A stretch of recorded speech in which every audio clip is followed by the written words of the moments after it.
Welcome to the IIM MBA Lab. Today, we're going to break down one of the most famous and, honestly, most enduring tools in business strategy, a simple little grid that has guided huge companies for decades. All right, let's start by putting you in the hot seat. Imagine you're the CEO of a company like Apple. You've got this whole portfolio of products, right? Some are massive blockbusters, some are brand new bets, and some are, well, kind of fading out. How in the world do you decide where to put your money for future growth? Well, back in the 1970s, a guy named Bruce Henderson, who founded the Boston Consulting Group, came up with a really elegant and powerful solution to this exact problem. He called it the growth share matrix. So, what is it really? At its heart, it's just a powerful tool for clarity. Think of it like a map. It's designed to help a company see its entire product lineup in one single glance, and then decide what to keep, what to grow, and what to maybe let go of. The way it works is actually pretty simple. It plots all of a company's products on two axes.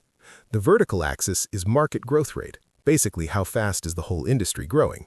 That tells you how attractive the market is. And the horizontal axis is relative market share. How strong is your product compared to your number one competitor? This tells you how competitive you are. So, when you plot all your products on this grid, you get four really distinct quadrants, each with a memorable nickname and a clear strategy. You've got your stars, your cash cows, your question marks, and yep, your dogs. Okay, enough theory. Let's make this real. And there's really no better way to get it than to apply it to a company we all know, like Apple, and just see how it works in practice. First up, the stars. These guys are market leaders in a high-growth industry. For Apple, the iPhone is the perfect star. It just dominates the booming smartphone market. But here's the interesting part.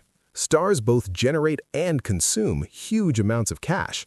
They need constant, heavy investment in marketing and R&D just to fight off competitors and stay on top. Next, you've got the cash cows. I like to think of these as the stars of yesterday. They still have a huge market share, but the market itself isn't really growing much anymore. Think MacBooks and iPads. These products are the reliable engines of the company.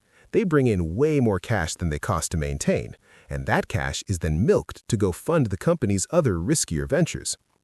Then we have the question marks. These are the real wild cards. They're in a high-growth market, which is exciting, but they just don't have a strong position yet. Apple TV is a great example. The streaming market is exploding, but Apple's not the leader. Question marks need massive investment to even have a shot at becoming a star.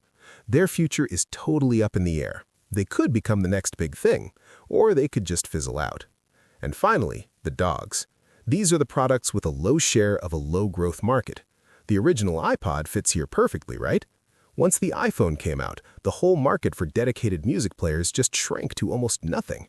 Dogs are often what you call cash traps, tying up resources for very little return. So the usual strategy is to phase them out or sell them off. So, here is the big, crucial question. This whole framework was born in the 1970s. The business world looks just a little bit different today, doesn't it? So, does this tool, that's over 50 years old, actually still hold up? You know, the biggest challenge is just the sheer speed of modern business. Technology, competition, what customers want, it all shifts faster than ever before. That old assumption that if you're the market leader, you're guaranteed to make a profit for years to come, that's just not a safe bet anymore. Your competitive advantage can be gone in a flash, and this chart just drives that point home. Research shows that the share of total profits that companies could reliably get from their cash cow businesses fell by 25% over 30 years.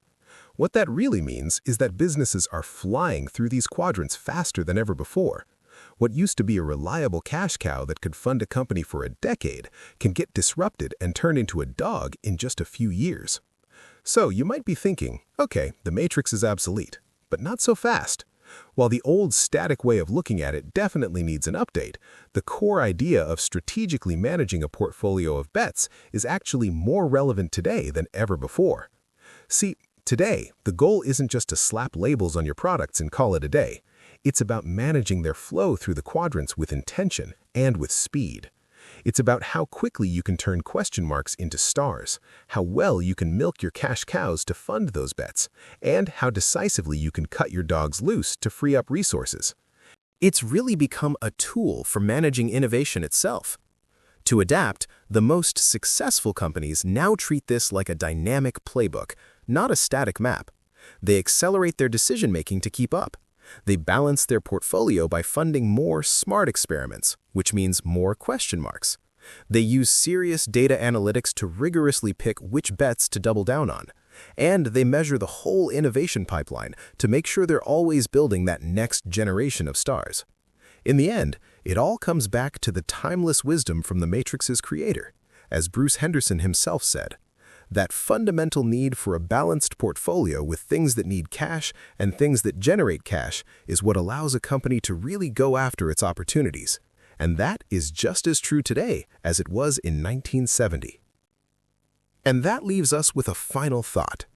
Now that you understand this pretty powerful framework, how do you see the products all around you? Go ahead, think about your favorite company.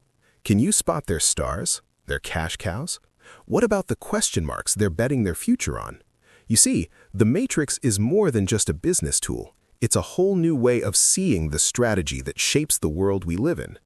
And if you've learned something valuable today, consider liking the video. It really helps the channel reach more future managers like you.